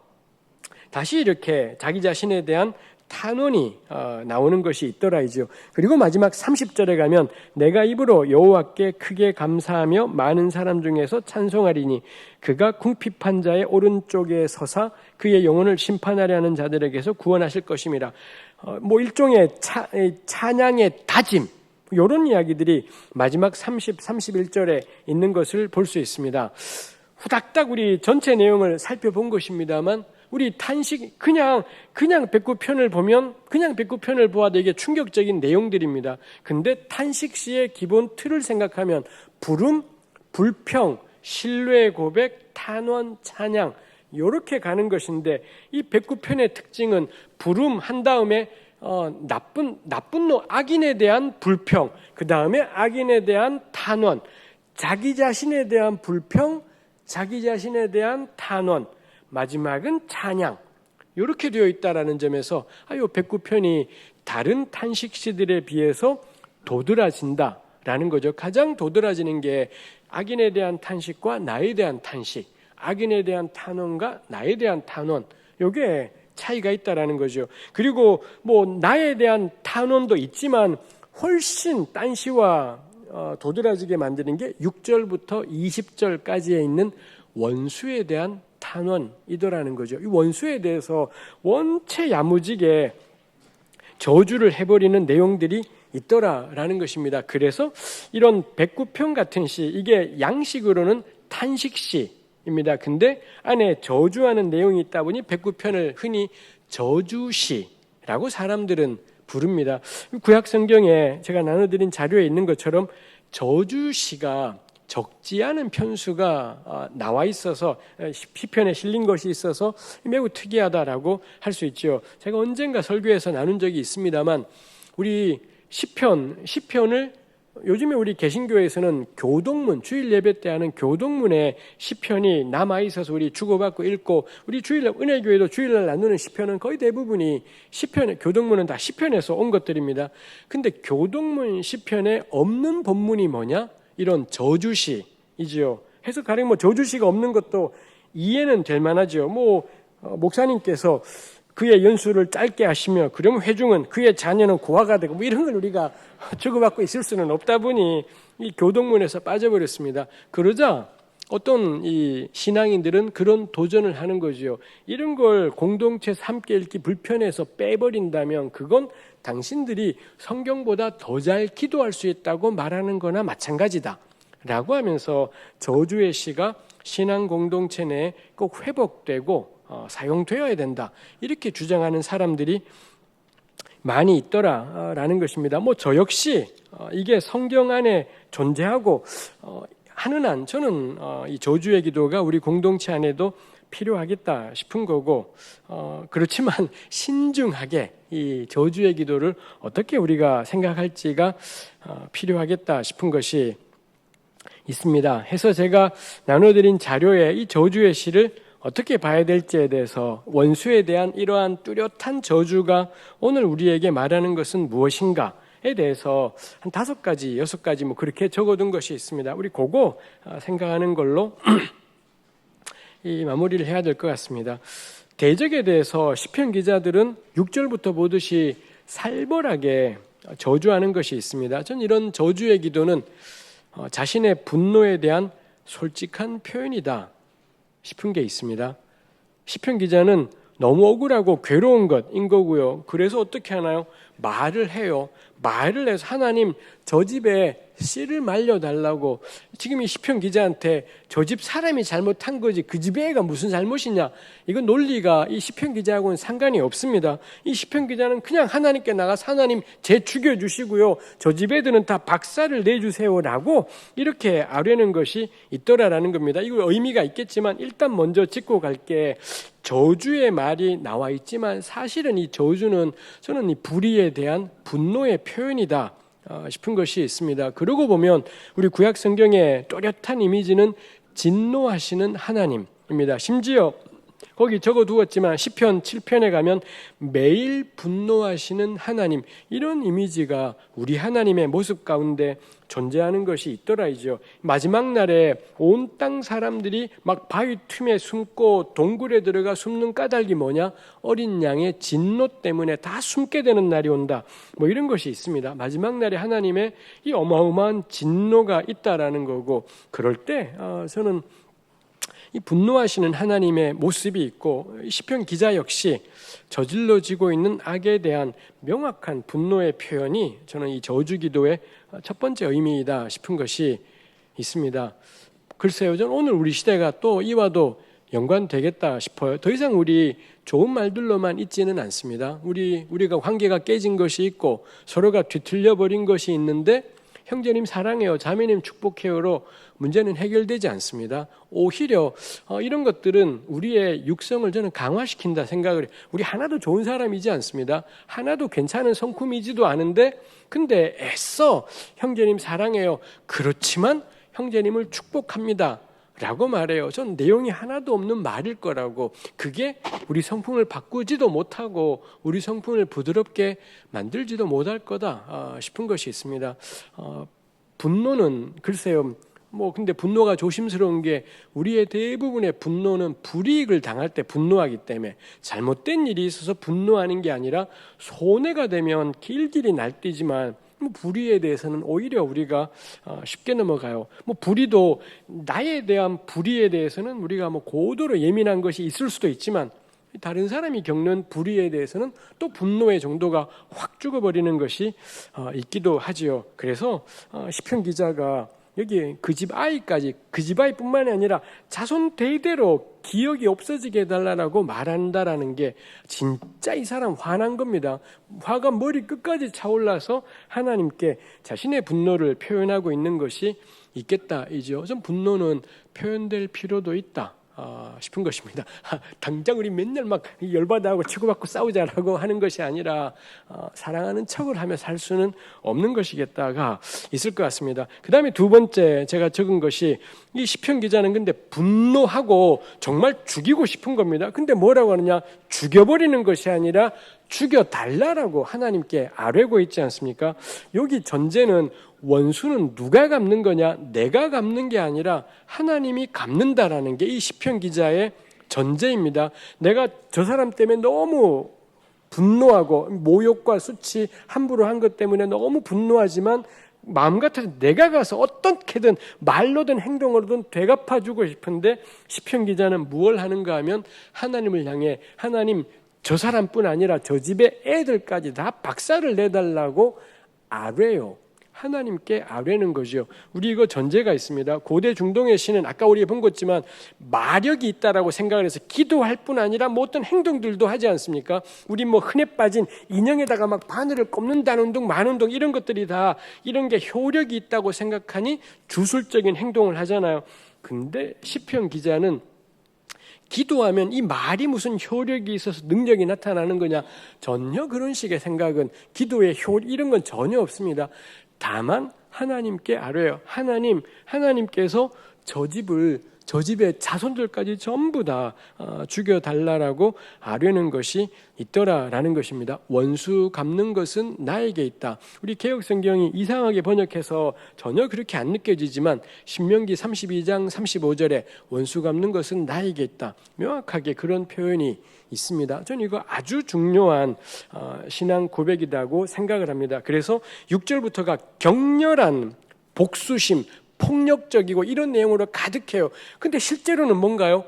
기도예요. 대적들하고의 차이는 이 무언가 대적들은 이런 기도도 있겠지만 대적들은 와서 얼마든지 누를 수 있습니다. 대적들은 나를 누구든 누를 수도 있고 박살을 낼 수도 있고 힘도 있고 무엇도 있어요. 근데 이 시편 기자는요. 아무것도 할 수 있는 수단이 없습니다. 아무것도 되갚아줄 수 있는 힘도 없고요. 그가 하는 게 뭐냐? 격렬한 분노의 말로, 격렬하게 폭력적인 말로 자기 하나님께 아뢰더라. 그래서 이 폭력적인 기도는 사실상 지극히 비폭력적인 행동 이다라는 겁니다. 근데 반대편에 있는 대적들은 어떻게 하나요? 그들은 이런 기도를 안 할지 모르지만 그들은 뭐 하나요? 지손으로 갚아줄 힘이 있습니다. 지손으로 짓밟아버릴 능력이 있고, 근데 이 가난한 자는, 이 시편 기자는 오직 하나님의 도우심을 구하는 것밖에 없겠다라는 것입니다. 그리고 이렇게 격렬한 폭력적인 말로, 분노의 말로 하나님께 아뢰게 될 때 저는 그 다음에 오는 게 용서일 거다 싶어요. 저 인간 하나님이 그냥 두시지 않겠구나. 왜 우리 머리 위에 숯불을 쌓는다라는 참 어려운 성경의 표현이 있기도 합니다만 어느 순간에 하나님이 저 인간 그냥 두지 않겠구나. 그때 가능해지는 게 용서일 거다 싶은 게 있습니다. 가령 우리 왜 요셉이 애굽에 팔려가지 않습니까? 그래서는 이 17살 때 팔려가서 30살에 애굽에 이 발탁이 되어서 뭐 총리 대신 어쩌고 저쩌고 되죠. 13년 세월을 요셉이 지나갑니다. 저는 늘 그렇게 생각합니다. 아마 요셉은 그 13년간 맨날 바깥만 보고 살았을 거라고.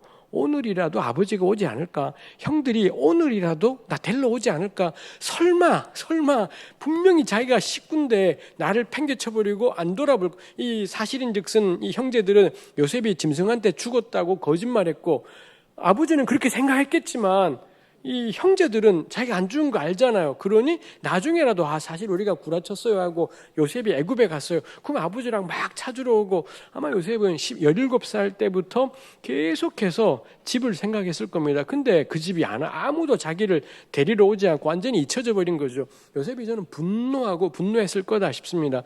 이 양반 나중에 결혼해서 첫째 아이를 낳지 않습니까? 그때 이름을 므낫세라고 지어요. 므낫세가 들어올림이라는 건데 이거 들어올렸다라는 게 거기 성경의 표현이 내 아버지 집의 모든 괴로운 일을 잊게 하셨다. 그래서 그 아이의 이름을 므낫세라고 뭐 들어올려서 없어짐 뭐 이렇게 이름을 지은 거죠. 자기가 아버지가 되고 나서 비로소 요셉은 자기 아버지에 대해서 자기 가족에 대해서 뭐 약간의 용서할 수 있는 그런 마음이 생긴 거다 싶은 것이 저는 그렇게 므낫세라는 이름 지은 것에서 그런 생각을 해요. 그래서 용서는 기도한다고 뭐 혼자서 막 괜찮아진다고 될 일이 사랑할게요 이래서 될 일이지 않습니다. 시편 기자는 그 집에 씨를 말려달라고 이렇게 기도하는 것이 있더라라는 것입니다. 그래서 이 저주의 기도의 두 번째 의미가 이거는 원수 갚는 것이 하나님께 있음에 대한 고백이다라는 것. 격렬하게 폭력적인 내용이지만 사실은 대단한 비폭력적인 기도다 싶습니다. 세 번째 저주의 기도의 의미는 인과응보입니다. 왜 이렇게 그 집 고아가 불쌍히 여기는 사람이 없게 해달라고 기도하는가 하면 16절에 그가 인자를 베풀 일을 생각하지 아니하고 가난하고 궁핍한 자와 마음 상한 자를 죽이려 했기 때문이다.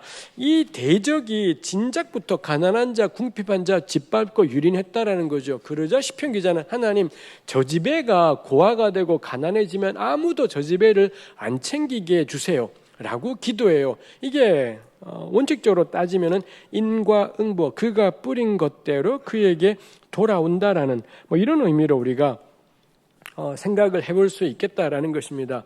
어쩌면 우리가 이런 기도가 좀 과하다 싶은 게 오히려 우리는 이런 경우에 자꾸 시편 기자들 보고 좀 부드럽게 표현하라고 해요. 이런 경우에 나쁜 놈을 박살내는 데다가 마음을 모아주는 게 아니라 이런 시편 기자들은 달리 길이 없잖아요. 자기가 계속 당했던 거기 때문에 자기가 계속 겪는 거고 자기는 길이 없었습니다. 되갚아줄 힘도 없고 그러다 보니 이런 폭력적인 말들이 나와요.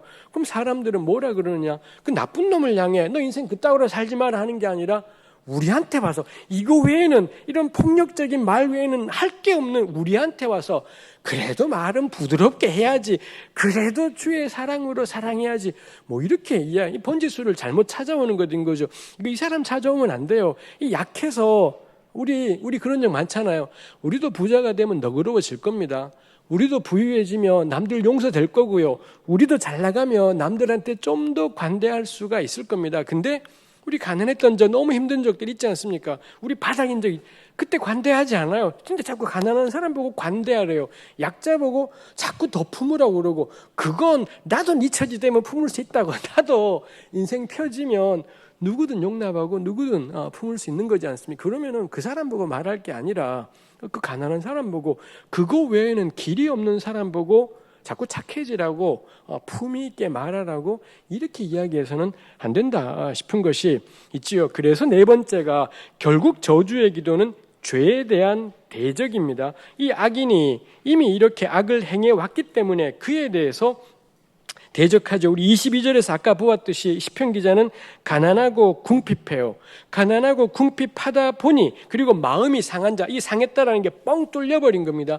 가난하고 궁핍하고 마음이 뻥 뚫린 존재인 거죠. 이런 사람들이, 근데 이 원수들이 이런 사람을 짓밟고 무시하고 함부로 하는 거죠. 제가 종종 나누지만, 그럼 가난하고 궁핍하고 뻥 뚫린 사람일수록 내가 못나서 이런 대우를 받는, 내가 능력이 없으니 사람들이 날 무시하는구나, 내가 실력이 없으니 사람들이 날 무시하는구나, 이렇게 생각하고 내가 능력을 키워야 되겠구나, 이런 생각을 하기도 해요. 그렇지 않습니다. 절대 그런 것이지 않습니다.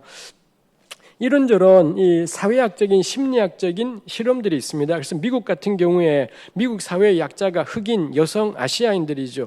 흑인 여성 아시아인들이 차별을 경험했을 때 그 경험을 차별이라고 여기기보다는 내가 잘못했기 때문이다, 내가 잘못한 게 있으니 저 백인이 저러는 거다, 이렇게 보는 경향이 있다라는 겁니다.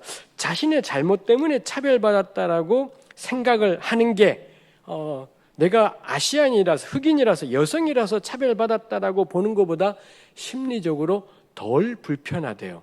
내가 부족한 게 있어서 차별받은 거야. 그럼 내가 고치면 괜찮아질 것도 있겠고, 좀 잘하면 내가 그 다음에 저 사람하고 좀 잘하면, 부드럽게 대하면 바꿔줄 것도 있겠다. 이게 덜 불편하다는 거죠. 근데 내가 여성이라서 차별을 받는구나, 내가 여성을 바꿀 수가 없어, 내가 아시아인이라서 부당한 일을 당하는구나, 이건 바꿀 수 있는 게 없죠. 좀 절망적이다라는 겁니다. 그럼 어떻게 하느냐? 내가 못나서 이 꼴을 당한 거라고, 내가 좀 사람이 온순하거나 온유하지 않아서 그런 걸 당한 거다, 자꾸 그렇게 만들어가는 거죠. 근데 이게 편할지는 모르지만 해결이 되느냐? 이 연구한 결과가 이런 사람들의 특징이 우울증이라는 거. 우울증이 갈수록 왜냐하면 해결이 하나도 안 되기 때문에 우울증이 극심해져 가는 거죠. 자신한테 잘못이 있다고 여기는 게 스스로를 세우는 게 아니라 도리어 심각하게 병들게 만들더라이지요. 시편 기자는 어떻게 하나요? 나는 가난하고 궁핍하니 마음이 뻥 뚫린 사람이에요. 근데 이 양반이 어떻게 해요? 내가 왜 이 꼴이지? 저 자식 때문이라고. 저 인간들이 저 따위로 하기 때문에 저들이 저렇게 해서 내가 이러니 하나님 쟤들 죽여주세요 라고 이야기한다라는 겁니다.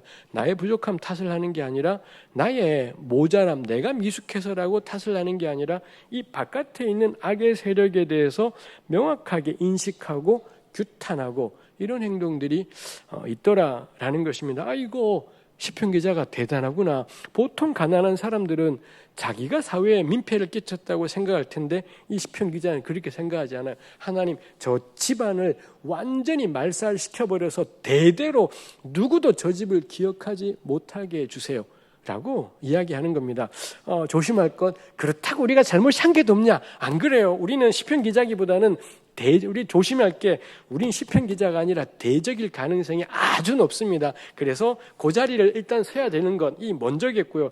그 다음에 기억할 게, 나는 내가 대적이라고 생각할 필요가 있겠지만 우리 공동체를 바라볼 때 정말 조심해야 되겠구나 라는 것이 있습니다. 자꾸 너 잘못이라고 하지 마라. 너가 뭘 얼마나 더 잘할 수가 있어서 뭘 얼마나 더 어디까지 잘하면은 사람들에게 인정받고 사랑받고 칭찬받겠냐고. 너 삶이 왜 그러냐? 나쁜 놈들 때문이라고. 온갖 좋은 말들을 다 하지만 이 나쁜 놈들 때문이다라고 우리 바깥에 있는 악에 대해서 인식하는 것이 필요하겠다라는 것입니다. 그럴 때 그 다음 길이 있겠다라는 것이지요. 그리고 마지막으로 하나 우리 생각하게 되는 게, 그래서 마지막 31절에 보면 그가 궁핍한 자의 오른쪽에 서사 그의 영혼을 심판하려 하는 자들에게서 구원하실 것이라. 여기 그는 하나님이지 않습니까? 하나님은 가난한 자의 오른편에 서신다 해요. 하나님은 중립 같은 거 지키지 않아요. 중간쯤에 서 있는 것이 아니라 명확하게 가난한 자의 오른쪽에 서신다 라고 말씀하시는 게 있습니다. 겁나 거창한 말로 표현하면 하나님의 편파성, 하나님의 당파성인 거죠. 어중간한 자리에 머물러 있지 않고 가난한 자의 오른쪽에 서 있습니다. 그러면 우리에게는 무엇을 알려주나요? 나는 어디에 서 있는가? 나는 하나님이 서 계신 그곳에 내가 서 있는가? 그게 또 이 저주의 기도가 오늘 우리에게 일러주는 바이겠다 싶습니다. 제가 우리 시간이 쫓겨서 109편을 충분히 다루지 못했습니다만 다음 주에 모자란 부분을 조금 더 우리 다루었으면 좋겠습니다. 일단 오늘은 저주의 기도 이 정도만 생각하겠습니다. 우리 한 주간 동안 남은 날 동안에 생각해 보면 좋겠습니다. 내 삶이 너무 고통스럽고 괴롭다면 너무 나타나지 말고 우리 바깥에 둘러싸고 있는 악에 대해서 저는 한 주간 고민해 보면 좋겠습니다. 그리고 나 말고 우리 공동체 안에 있는 다른 사람들을 보시면서 저는 우리가 이런 걸로 다른 사람들에게 격려하거나 위로할 수 있는 상황은 없을지 한번 우리 한 주간 동안에 생각하면서 살 수 있게 되었으면 좋겠습니다. 우리 오늘 공부는 여기까지 하겠습니다. 시간이 약간 넘쳤습니다. 평안히 돌아가시고요. 네.